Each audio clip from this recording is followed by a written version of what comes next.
Well, hello, my friends. Welcome to Hope for Your Heart. And this is part number 2 today on how to honor your mother. I don't know if you have given your mom a gift in the last year, but you know that 1 in 6 Americans have not sent home a gift or given a gift to their mom. So if you drop the ball this Mother's Day, and by the way, I didn't drop the ball because my wife made sure she sent my mom a gift because my mom is several hundred miles away. And I'm so thankful that my wife always makes sure that I take care of my mom on Mother's Day. And matter of fact, she just surprised me by buying airline tickets so that my mom can come visit later on this summer. And so I want you to know that I would have dropped the ball, but thankfully my wife picked up the ball. But if you forgot your mom this Mother's Day, you're not alone. That new survey has found that 1 in 6 Americans hasn't sent their mom a single present in over a year. A survey found that 67% know their mom's favorite flower. However, 37% admit they haven't brought their mother flowers of any kind within the last year. Another 57% know exactly what movie their mom would love to watch. But 1 in 3 people haven't sat down to watch a movie with their mom in more than a year.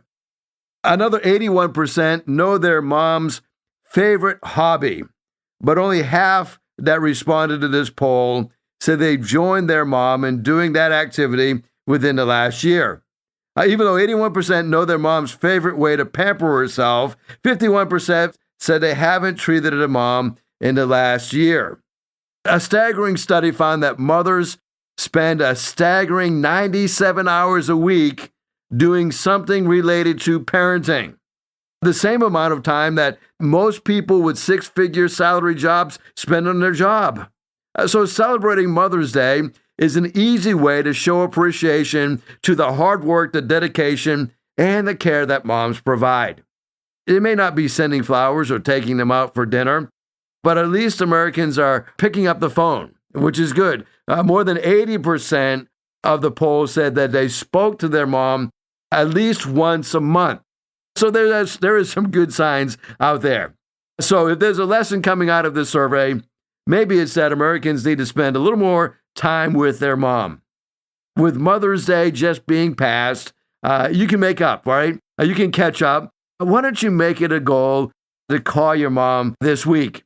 You will be amazed what a phone call will do, what a text message will do, what FaceTiming your mom will do. And I'm so thankful for FaceTime because I have a grandson that was born about a month ago, and my mom hasn't been able to travel down. She's coming down this summer to see this grandson of hers, her great-grandson. And so we've been able to FaceTime, and she's been able to interact somewhat with that brand new great-grandson that she has. Well, honoring mom is so important, okay? And so we spelled out the word mothers today, and we're going to spell out the word mothers, realizing that yesterday this was started, and yesterday we began with the fact that we honor our mother because of the mouth of encouragement that she has. She opens up her mouth, and she has wisdom. She's teaching kindness on her tongue, and she looks well to the affairs of the house. And then we said, secondly, we honor our mothers because of the opportunity for life that they have given to us. You know, children are a heritage from the Lord, and the fruit of the womb is a reward. And so our moms decided to bring us into life. They could have decided not to give us life, but they chose to give us this opportunity, this wonderful opportunity called life. And then letter T is that we are so thankful for their thoughts of wisdom. The wise woman, says Proverbs 14, builds her house. And so when you think about the way a mom thinks, moms think differently than dads. There's no doubt in my mind about that. You know, after being involved in prison ministry now for almost a quarter of a century, I have noticed something different about the moms who come in versus the dads who don't come in. I just gave out 1,200 Mother's Day cards to the men at St. Bride's Correctional Center, and I've ordered some Father's Day cards, okay?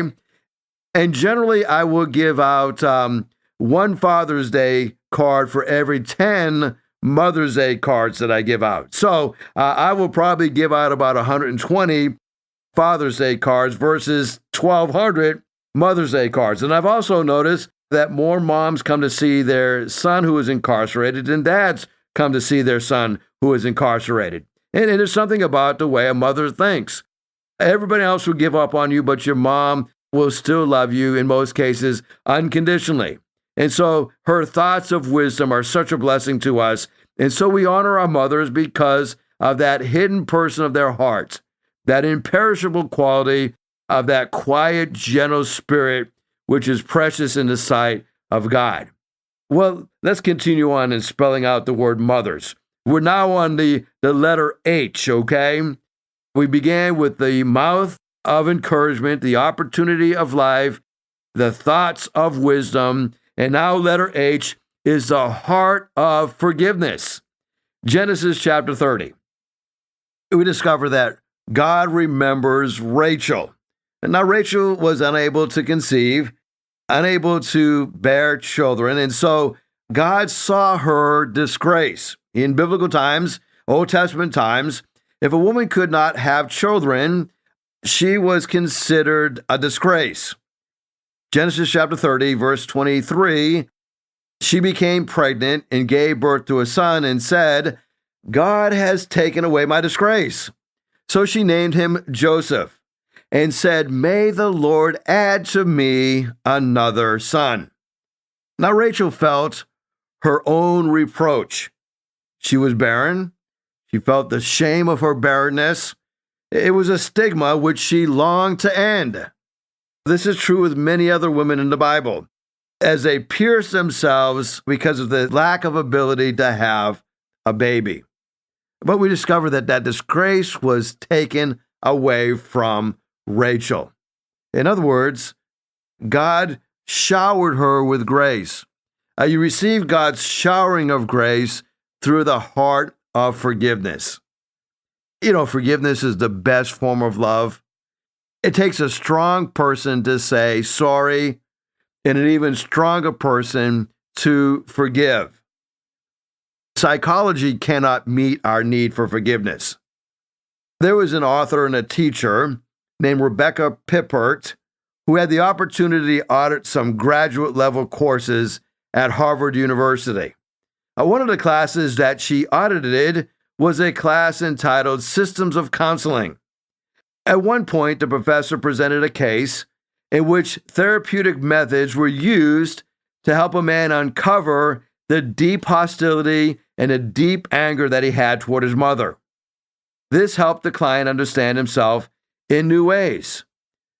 Pippert then asked the professor how he would have responded if the man had asked for help to forgive her.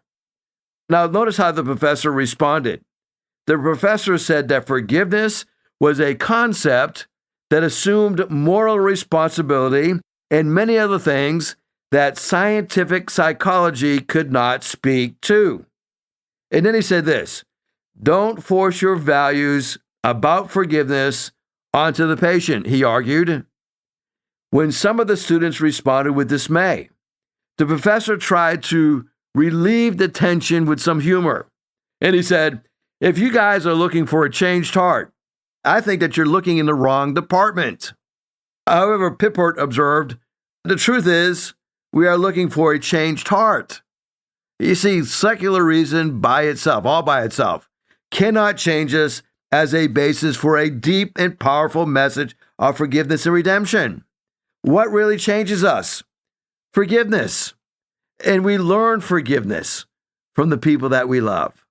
I'm so thankful for a mom who had a heart of forgiveness. She was able to forgive me for the many foolish things I did coming along as a young person. In the heart of forgiveness, if you can learn to forgive, if you can learn this wonderful gift of giving forgiveness, you will discover that your life will be set free. You won't have the heaviness of bitterness and resentment constantly on your shoulders. You will be set free. Well, let's keep moving on.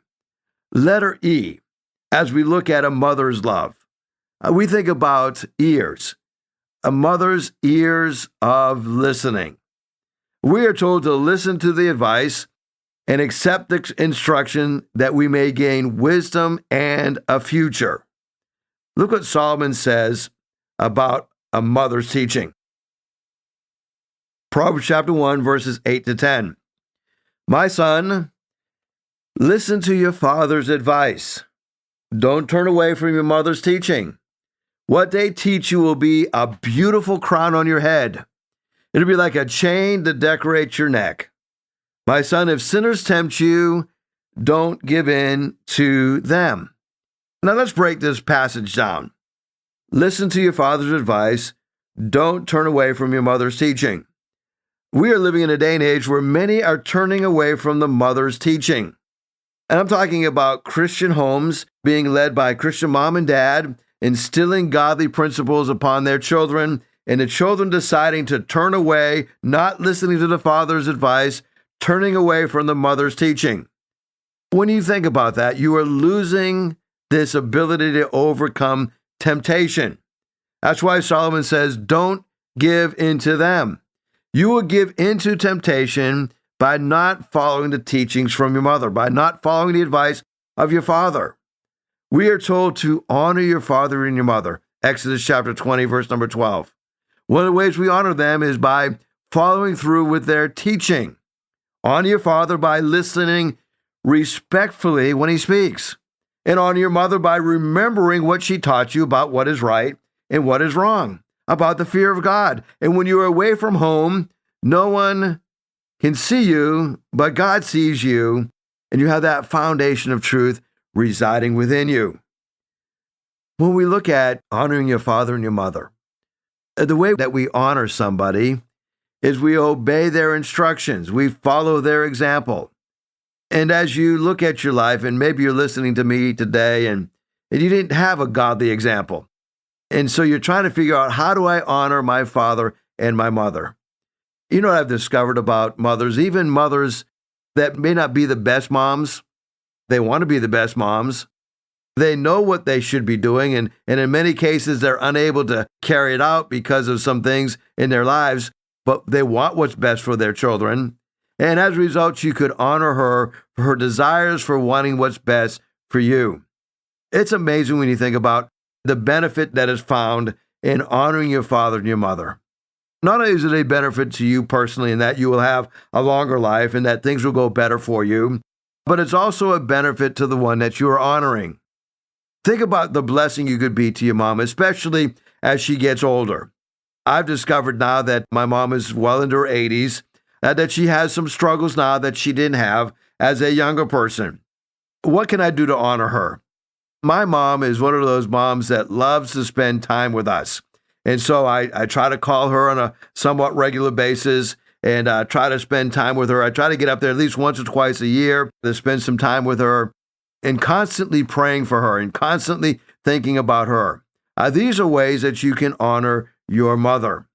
Let's get down to the letter R, respect of God and family. We honor our mothers because she has taught us how to respect our family members. We are told in 1 Peter chapter 2 to show proper respect to everyone, love the family of believers, fear God, and honor the emperor. Now, this is some teaching here that I see is being dishonored. So many people are showing disrespect for the family of believers. It used to be that we understood that God sets up certain people within a church and they ought to be honored, right? And God sets up certain people within the family and they ought to be honored. The patriarch of the family, right? The older you were as a family member, the more respect you should receive, right? There was respect for the elderly. There was respect for those grandparents, and there was respect for parents. We see a lot of that going out the window. But if you want to understand how to have a life that is honoring God, you must be able to honor those who have gone on before you. In 1 Kings chapter 2, we see an amazing story, right? 1 Kings chapter 2 is the story of the reign of King Solomon. King Solomon, his mother was Bathsheba. And Bathsheba and David, as you know, had an adulterous affair. I want you to know that maybe you came into this world, and some would say that you are illegitimate. Well, there's no such thing as an illegitimate child, so get that thought out of your head. There may be some illegitimate parents, but life is very sacred. We discover that Bathsheba had a son named Solomon. their second son. The first one passed away. Solomon is now on the throne. Bathsheba went to King Solomon to speak to him for Adonijah. And look at what the king does when he sees his mom. 1 Kings 2:19. And the king arose to meet her. Okay, out of respect, King Solomon now stands in the presence of his mom, bows before her, and then sat on his throne. Then he had a throne set up for the king's mother, and she sat on his right. What a way of honoring and respecting his mom. You see, our mothers deserve our respect. They deserve our love. There's another reason why we show respect for our mothers is because of the strength of love they have. Let me quickly review what we've gone over. When we began the broadcast yesterday, we talked about the fact that we ought to praise our moms and honor them because of the mouths of encouragement they have. Secondly, for the opportunity for life that they gave us, letter O. Letter T was for their thoughts of wisdom and how they think and cherish good thoughts about us and give us good wisdom. Letter H was because of the heart of forgiveness that our mothers displayed before us. And then we got down to point number 5, which is letter E, the fact that they listened to us, ears of listening. And then we just spoke about the strength of their love. 1 Peter 4:8, above all, love each other deeply, because love covers over a multitude of sins. You know, Peter tells us, keep on loving one another with full strength, because love covers a multitude of sins. You know, every time I do pre-marriage counseling, I ask the couple that is about to get married to read 1 Corinthians chapter 13, only 13 verses long, 7 times in 7 days. As we look at the strength of love, we discover that love is patient, love is kind. As I read this passage, I always tell them, now don't look at your intended spouse and say, well, is the one I'm marrying, are they patient? Are they kind? No, look at yourself. Am I truly a patient person? Because love is patient. Am I truly a kind person? Not putting on kindness, but actually being kind is part of my character. Love does not envy. It doesn't boast, right? When you think about that, ask yourself, am I the hero of my own stories? Am I constantly bringing it back to me, myself, and I? Well, love doesn't boast, right? Love is not prideful. It doesn't dishonor others. You see, when you really love somebody, you don't dishonor them. Love is a pure love that is not self-seeking. It's not about me. It's not easily angered. Do you get easily angered? If you do, it's because you are lacking in love. Love keeps no records of wrongs. I love that little phrase, keeps no records of wrongs. I love the story of a pastor who was counseling a couple, and a husband and wife were there, and the husband was trying to explain why he was having so much trouble in his marriage. The wife was doing the same thing. And so the pastor was trying to sort everything out, and he says, well, let me ask you a question. Can you tell me what is the main source of conflict within this marriage? And so the husband began and says, well, I can tell you what the number one problem within this marriage is. Every time my wife and I get into an argument, she gets so hysterical. And the pastor stopped the man and says, you mean hysterical, not historical, right? And the husband says, oh, no, I mean historical. Every time we get into an argument, she brings up everything that I've done wrong for the last 25 years. Well, that is a violation of love keeps no records of wrong. Love doesn't delight in evil, but rejoices with truth. It always protects. It always trusts. It always hopes. It always perseveres. Now, that word always is a word that we try to steer away from, right? But we discovered that love always does certain things. Protects, trusts, hopes, and perseveres. You know, when Paul was writing to the Thessalonians about his commitment to lead them with lessons and lead them with his personal life, Paul describes his posture as being like a mother caring for her little children. In 1 Thessalonians 2:7, he gives us this example that is woven with words of love and with that touch of love. And he says, I'm like a mother caring for her little children. Jesus gave us the common assignment of going into the world, making disciples. But it is so with a promise. Jesus said, I am with you always, even to the very end of age. Only somebody with all the power and the authority can make such a claim. The disciples would face trials and struggles as they spread the gospel, but Jesus assured them that he would be with them. I think about my 59 years of being alive on this planet. In these 59 years, I've had one person that I've known for these 59 years who has never forsaken me, never turned her back on me, and that's my mom. Jesus makes the same claim. He's never going to leave us nor forsake us. When you think about the love of a mother, what a joy it is to know that we can honor her because of the strength of her love. I heard a funny story about a grandmother who decided to visit her grandson one day and found himself getting in trouble with mom. Well, each time the baby cried, Grandma would go into the room and take the child out of his crib. Mom kept insisting, "Now, Mom, leave him in the crib."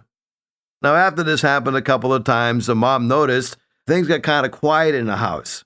The baby was quiet, and so she went into the baby's room. And to her surprise, she found her mother cramped into the crib, holding her sleeping grandson. "Mom, what in the world are you doing?" she asked. The mother smiled and said, "Hey, you told me not to take him out of the crib. You never said anything about me getting into the crib with him." Don't you love that? Aren't you glad that Jesus never leaves us alone, but instead promises to go with us through this life?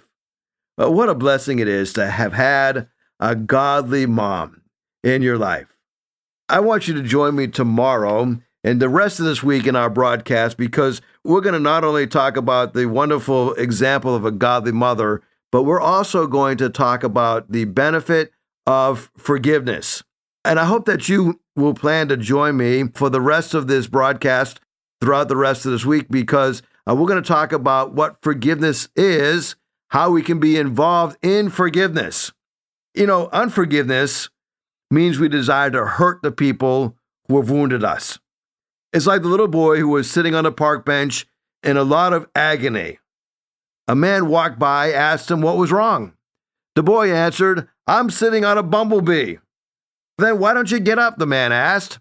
The boy replied, "Because I figure that I'm hurting him more than he's hurting me," right? The healing process begins when we get off the park bench. God will only heal our wounds when we stop inflicting pain, that pain on the one who has hurt us. The Bible is very clear that there's a great scope of God's forgiveness. God knows all about himself. You don't know all about yourself, but God knows not only all about himself, he knows all about us. That's why you have a lot of problems, right? Because you don't know all about yourself. I'm constantly surprised by things.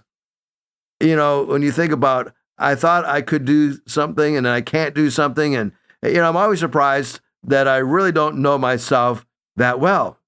But God knows himself, and he knows he can do anything. So join me tomorrow as we spend the rest of the week talking about this wonderful gift of forgiveness. Well, in the closing minute of the broadcast today, I want to remind you of Hickory Ridge Academy, an amazing school, Christian school, that begins with an early learning center with children as young as 6 weeks old, and then goes all the way up to 5th grade. And we also have a before and after care program. If you are interested in enrolling your child, your grandchild, and you live in the Hickory section of Chesapeake, or if you live down in the mega metropolis of Moyock, right? We send 4 or 5 vans down into Moyock to pick up kids. We would love to be a blessing to you and to your children, grandchildren. Give us a call for Hickory Ridge Academy, 421-7500. We have summer programming available, but a lot of that is full. But you can give us a call, see if there happens to be a slot to get your child in for our 10 weeks of summer camps. But give us a call about the school. 757-421-7500, or you can find us on the website. Go to hrcc7.org, click on the tab that says HRA, and that will lead you to their website. Well, thank you for joining me today. Take a moment and honor your mother. Thank the Lord for her, the blessing she's been to you, and how she has brought you into this world. Well, thank you so much for joining me today. God bless you. If you'd like to hear this broadcast again, you can have a free download at buzzsprout.com/1890557, or you can listen on Amazon, Spotify, Google Podcast, and Apple Podcast. Hickory Ridge Community Church is located at 3320 Battlefield Boulevard South in Chesapeake, Virginia.